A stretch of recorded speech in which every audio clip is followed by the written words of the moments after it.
শোনো, এই যে 25 টাকা সবাই পাবো, সেটা আমরা 5 ভাগে ভাগ করে নেব। তাতে হয় কি, তুমি আমি এ ও সবাই 5 জনে 5 টাকা করে পাবো, বুঝলে? না না, তুমি নিজেকেই ঠকাচ্ছ। যদি পাঁচ 25 টাকাকে আমরা 5 ভাগে ভাগ করি, তাহলে আমি এ ও সবাই 14 টাকা করে পাবো। তো তুমি তো একদম গর্দভ দেখছি। আসো, এইখানে আসো, তোমাকে বোর্ডে কষে দেখাচ্ছি। দেখো, এই হলো 25, 25কে ভাগ করলাম 5 দিয়ে, হলো 5। 5 2 যায় না, তাহলে 5 যাবে 25-এ। 5 5 25। না, একদিনে বুঝছি তোমার কেন বাবা পয়সা খরচ করে পড়াশোনা শিখিয়েছে।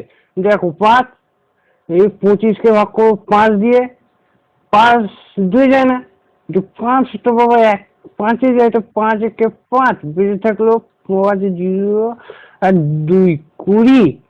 তো 5 20 4 5 20, তো হলো না? হ্যাঁ, 25কে 5 ভাগে ভাগ করলাম 14 পেলাম। কি যে বলো না, দাও তোমাকে আরেক ভালো করে বুঝাচ্ছি। দেখো, এই হলো 5, 5 5 5 25, বুঝলে? এইটুকু পড়া শিখেছো তুমি? হ্যাঁ, এত বছর ধরে পড়ালাম। হ্যাঁ, 14কে 5 দিয়ে গুণ করলাম, 4 5 20, 5 1 5 20 5 25। এই নাও তোমার দেখো, আমি তোমাদের দেখিয়ে দিচ্ছি। দেখো, এইবার দেখো, 5টা 14 যোগ করে আমি দেখিয়ে দিচ্ছি তোমাদের কিভাবে 25 হচ্ছে না। দেখো, ভালো করে দেখবো কিন্তু।